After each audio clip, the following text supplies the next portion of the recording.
What's going on, guys? Welcome back to episode 4 of WonderBoy Sports Media. And if you're new to the channel, please hit the like button on this episode and please hit the subscribe button and turn on your post notifications. And today, episode 4, I got my co-host. What's up, guys? I'm glad to be back. Hey, week 2. We'll see how it goes. Yeah, for sure. And then for the new viewers, please introduce yourself. Introduce who you are. Savion Plummer, go to Texas State. I'm a sophomore here. Love football. For sure, yeah. So this is my co-host on WonderBoy Sports Media. So you're gonna be seeing him a lot here, and I'm excited. This is a recap episode of Week 1 games from last week. Not to mention, we're gonna be talking about Week 2 key matchups, and then we're also gonna be mentioning about our predictions on who's gonna be in the top 10 going into Week 3 after these games are gonna happen. So I want to go into our Week 1 games. I picked out 2 games that I felt like were very interesting because they were way off from what we had predicted, and how it was going to turn out and play out. But man, that Georgia and Clemson game, what do you think about that? I mean, what was surprising about that game for you? I definitely was not expecting a 10-3 game. That definitely shocked me. I mean, Georgia's defense, their defensive line got pressure on Clemson's offense, destroying Clemson's offensive line and getting pressure on the quarterback and making him rattle. That was a huge difference, and came up with that pick 6, 1-10-3. Who would have thought that the only time a team was going to score a touchdown in this game was going to be off of a pick 6? I mean, wow. I mean, this was such a surprising turn of events and outcome that came from this game. I mean, first off, nobody would have ever thought that this was going to be just a defensive game that was going to determine the winner. I mean, wow. But, I mean, nevertheless, I do have to give Georgia their props. I mean, this is one of their best defenses that I've seen for a very long time. I mean, they came to play. That front four, I mean, was just unbelievable. They ripped that Clemson defense, our offense apart. Their offensive line was just, they had no answers to, they had no answers at all. I mean, it was almost to the point where guys were just getting frustrated and just throwing their hands up just because they didn't know what to do. They feel like they were doing what they needed to do, but I mean, kudos to that Georgia line. I mean, what did you think of that? Yeah, it was ridiculous. I definitely did not expect that at all. I definitely give major props to Kirby Smart, Georgia's head coach. And I also give props to Devil Sweeney and Brett Venables. They definitely had Clemson's defense prepared, but their offense could not do nothing. And their inability to adjust was definitely shocking to me. I did not expect that from them. Yeah, that was difficult to see. Just seeing Clemson just getting ripped apart. I mean, for years, we've seen Clemson have such a solid offensive line. Competing in national championships. It was tough just to see this. Young defensive core from Georgia rip these veterans apart. It was just wow. Like the fact that you have a true freshman like Nolan Smith being able to get after DJ Uiagalelei multiple times in this game, like it was just such super shocking. But yeah, definitely you do have to give a shout out to Kirby Smart. I mean, he came to play too. He really prepared his guys for sure. He was expecting to go to war. And I mean, shout out to Dabo too, but I mean, the fact that they didn't make an adjustment, mid-game as far as the line, I mean, it was, like I said, it was tough, to see, but I mean, nevertheless, I mean, the best man who prepared the most, came out with the W, and that was Kirby Smart. So, I mean, Kirby Smart outcoached Dabo Sweeney in this game for sure. What did you think overall? Yeah, and one thing that definitely got exposed was Clemson's slot receiver. They don't really have that slot receiver like they had in the past years. Hunter Renfrow, Mark Rogers, they don't really have that. They got tall, athletic receivers, but they don't have that small, quick receiver in the slot that can get open like in quick routes. So that actually might be something to look out for in the future. Yeah, you notice too. They try to get Justin Ross involved a lot in this game, but it was just hard. Yeah. I mean, it was hard. Just pressure on quarterback. Of course, yeah, that pressure was just too much to handle, and I feel like DJ Uiagalelei, if you just see his body presence and his body type, you would just assume he's a a running type quarterback, but he's not that at all. He's more of a pocket type, a pocket passer for sure, and he definitely was very uncomfortable in that game, and a lot of overthrows. For sure, and you can't do anything about it just because of the fact that Georgia was just making it very claustrophobic for him. And it was just hard. I mean, that was a tough game to see, but nevertheless, a great performance by Georgia overall, and that's the reason why they were ranked number 2 going into week 2. But I mean, I feel like Clemson is going to have a great bounce back. They're going to be back for sure, and they're going to be competing for the top 4 spot later down the road. But nevertheless, that was a shocking game. But leading on the topic of a defensive game, I mean, Penn State and Wisconsin. Who would have thought that game was going to be solely based on defense and turnovers? I mean, it was just we had talked about last episode. By the way, if you haven't watched it, go watch that right now. But I mean, wow, this was a game that we talked about. This was going to be solely focused on who can control the tempo, who can have the longest time of possession. I mean, what I want to hear what you thought of that. What we thought of last week, and just seeing how it played out. I mean, what did you see? I mean, what did you think of that?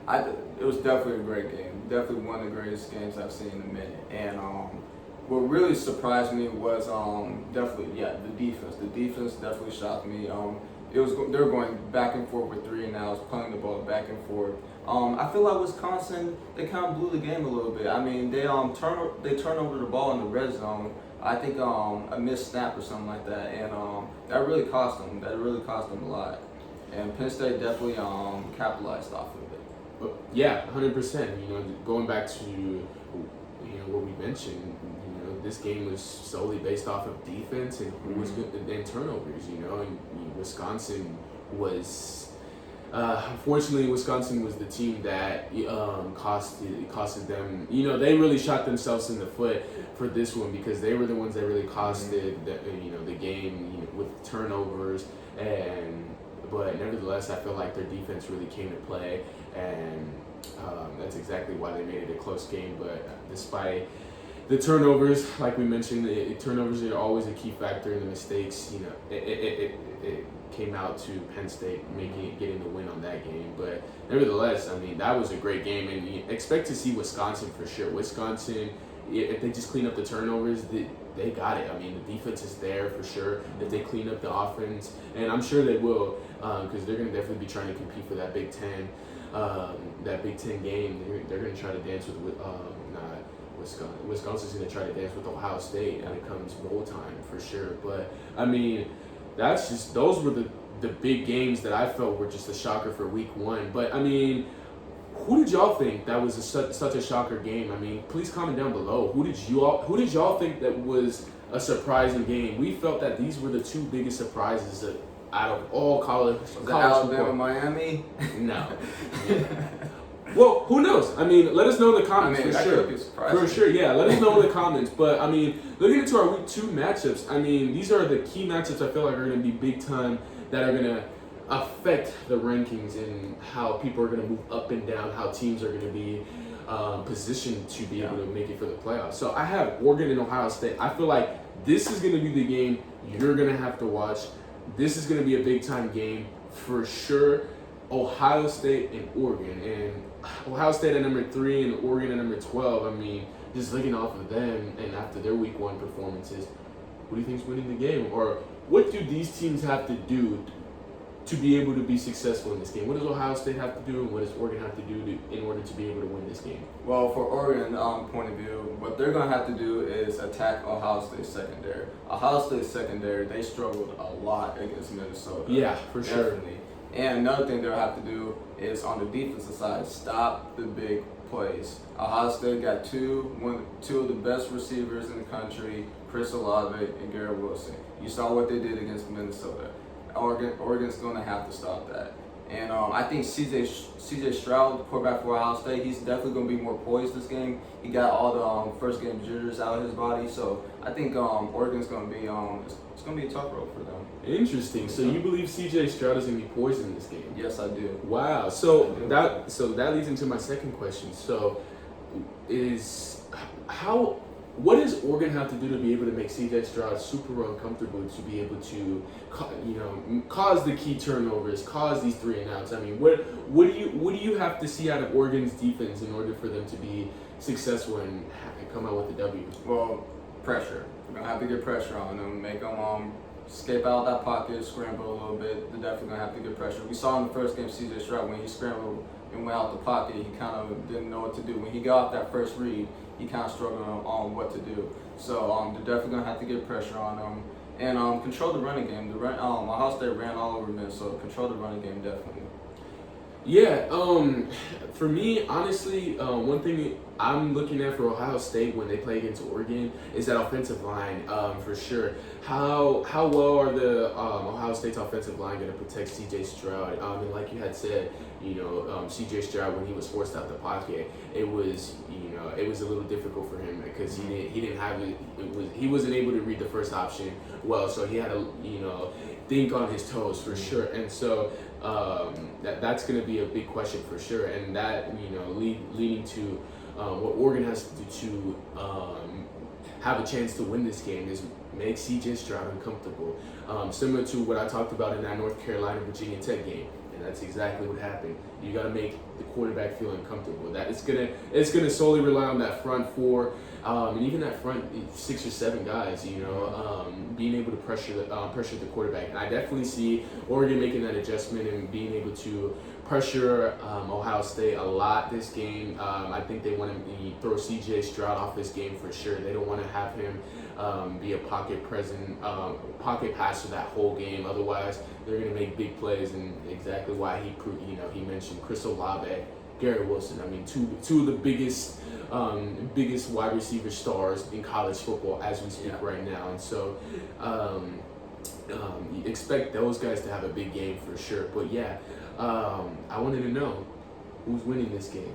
I got Ohio State by 17. I think it's 17. Wow. I think it's gonna be competitive. I think it's gonna be a shootout. So Oregon's gonna have to outscore Ohio State. But I think I see it being competitive 1 through 3 quarters, and Ohio State's gonna get that big play. Maybe in the third quarter. Wow. I think Ohio State's gonna get that big play, and they're gonna run away with it. Okay. Interesting. So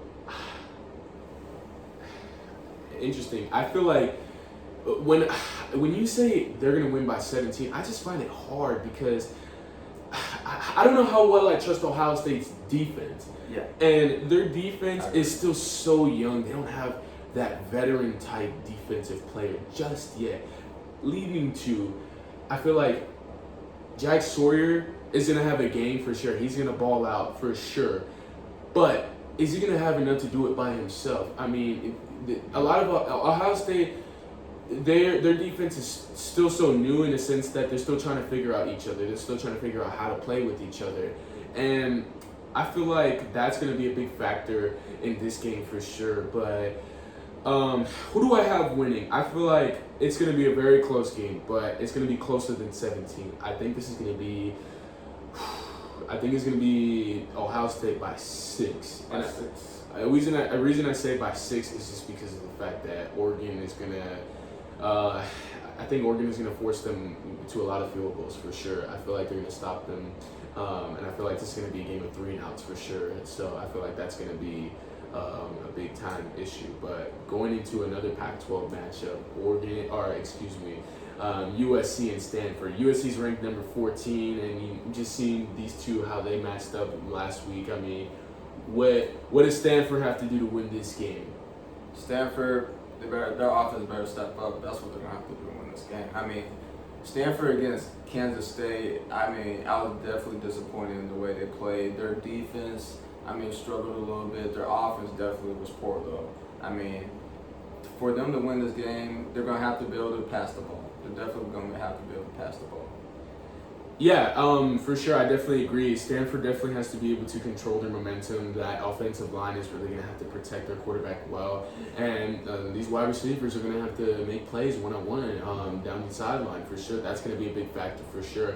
But looking into USC, what do they have to do to win in order to be able to be 2-0 in their conference? I think USC, they're going to have to spread Stanford's defense out. I think they'll be fine. I think USC is going to run away with this game. Have a balanced attack. Defense is going to show up, I'm pretty sure. And I got USC winning by like 14-17. Wow. That's surprising. For me, I feel like USC is very more of a developed team in a sense. Even though you're not a big fan of Pac-12 football, I feel like USC is definitely one of those teams where they can compete with one of those middle upper tier teams that are in the ACC or in the SEC. I feel like, but I feel like USC is not where they need to be just yet, but they're a good team for sure. They have Drake London for sure, who performed extremely well against San Jose State. And I feel like the defense showed up for sure, but I feel like I need to see more out of that USC defense, and I feel like that's going to be an issue.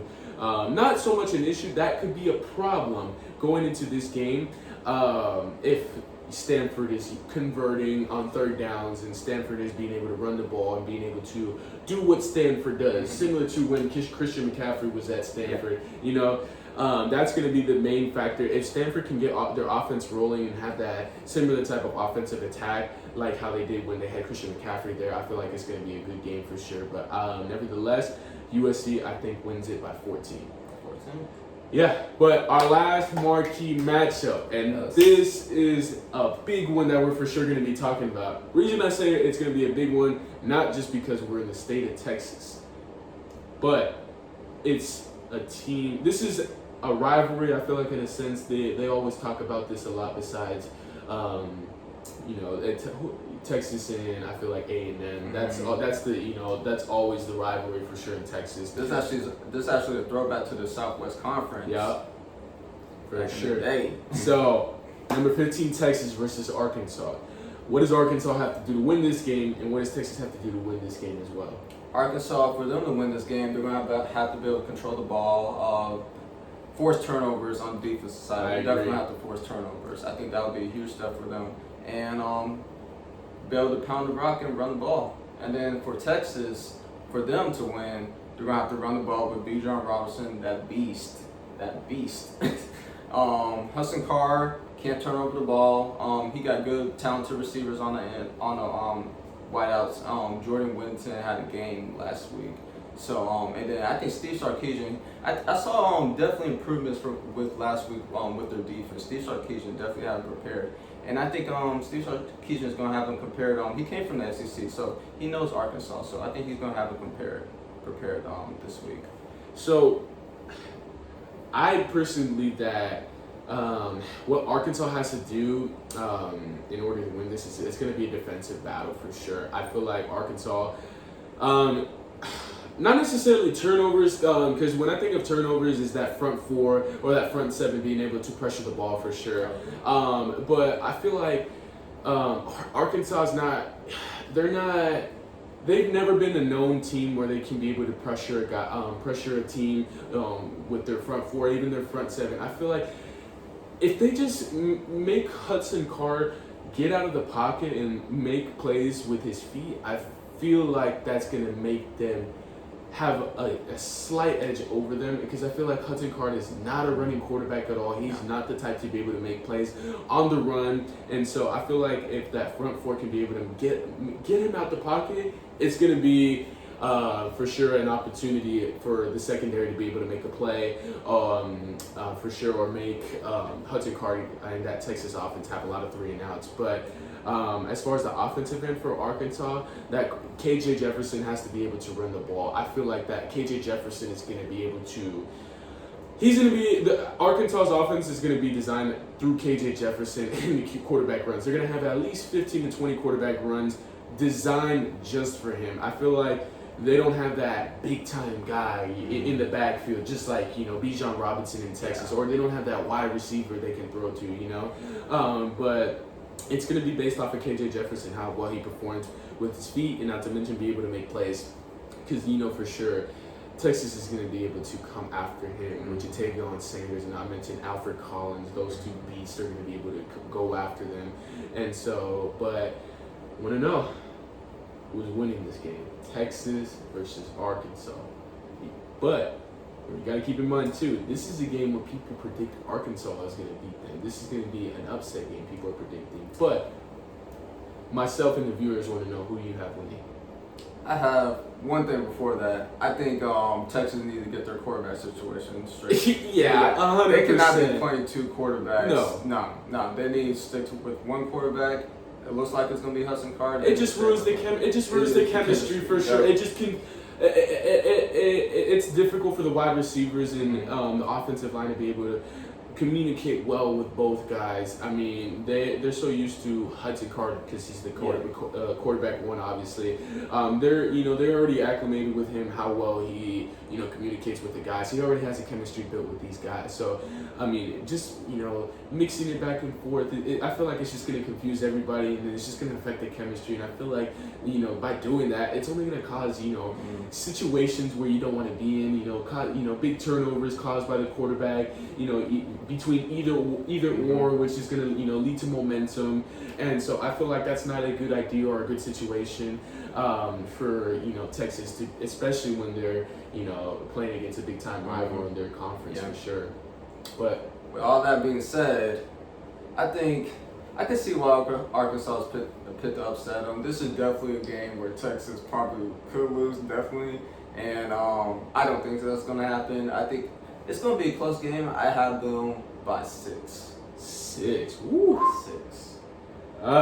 It's definitely a difficult thing to analyze just because that you never know with Texas. I'm not going to lie. Texas has always been a team that underperformed during situations and always make games close, if not blow leads, when it should be a game where they win, But, I mean, nevertheless, I feel like Texas wins it by 3. It's going to be a close game. I feel like it's going to be a real close game. Real close. But, yeah, Texas wins it by 3. And Texas still is able to stay at number 15. Last but not least, our last segment before we close out the show. Right. For the viewers and myself, who do you have as your top 10 going into week 3 after these games are all said and done? Well, I think the top 10 is not going to change at all. The only thing I have changing is Iowa. I have Iowa being Iowa State, and I have Iowa jumping to number 8. I have Cincinnati. Since they're a group of 5 team, I know the group of 5 teams don't get a lot of respect, but it's for a reason. I mean, strength of schedule matters. And I think Cincinnati's going to bump down to 9. And then I think Penn State's going to hop in the top 10. So I got Penn State at 10. And that's going to be interesting going into the following years to come. Cincinnati. Is, if you all aren't informed, Cincinnati is going to be in the Big 12. Yep. We don't know when. We just know that the Big 12 has approved Cincinnati as well as other teams. But we will be able to talk about that in other episodes. But Cincinnati will be in the Big 12, and so that's going to be a big factor going into the following years of how well they perform. So this is going to be, this is going to be a big year for them to show why they should be in the Big 12 to play against big schools for sure, and show why they're a legitimate team. But for me, my top 10 rankings really changed. I definitely see a lot of mixing and matching. So obviously I have number 1 at Alabama. I think they play against Mercer. This is a joke game. Let's be real. Mercer. I'm sorry, Mercer fans, but Nick Saban won't like to hear that though. Every game's the same game. Anyways, but I don't see Mercer competing, unfortunately. Watch out for Mercer. I don't see Alabama. I don't see Alabama losing, so I think they still be able to maintain that number 1 spot. But number 2 changes for me. I have Ohio State moving up to number 2, really? But realistically, I think Georgia stays at number 2. But here's why I have Ohio State going at number 2. And that's just because of the fact that, looking at these week 2 games, nobody has a big time match. There's not a lot of big time matchups where you can see a lot of movement going up and down. But I feel like this is going to be a game for sure where Ohio State legitimizes themselves as a number 2 team. I feel like they definitely do make adjustments for sure from week 1 when they played against Minnesota. And I feel like this is a big statement game to show that, we're blowing teams out that are in the top 15. And so I feel like I have them at number 2. Georgia stays at goes down to number 3. They're gonna blow out. Who do they play against? They're gonna blow out. Yeah, they're gonna blow out University of Alabama, Birmingham. Yeah. So I mean, nevertheless, I'm just gonna go down the list. I have Georgia going to number 3. Oklahoma stays at number 4. I have Clemson moving up to number 5. This is gonna be a surprise for you and the viewers. I have Cincinnati going to number 6. You do? Yep. Okay. I have Iowa State going to 7. Notre Dame stays at 8. Penn State at 9. Texas A&M goes to 10. I feel like Texas A&M goes down maybe even a little bit more, but I'm being generous, and I feel like they stay at 10, even though I feel like they're going to lose against Colorado. But let us do. You think they're going to fall to 10 after losing Colorado? I Only believe 10? I believe so. That's just me being generous, but just with this list, this is who I believe is going to stay in the top 10 going down. But nevertheless, guys, that's the end of our show. Thank you so much for watching. I appreciate every single one of you who have watched us. Please give us a thumbs up on this video. Go subscribe to our channel. Hit the notification button. And I'd like to give a shout out to Jackson State University and Tennessee State University. Eddie George and Coach Prime Deion Sanders, they're coaching against each other. That's going to be a great game for the HBCU community and universities. Tune in. And just like that, we're out. We're out.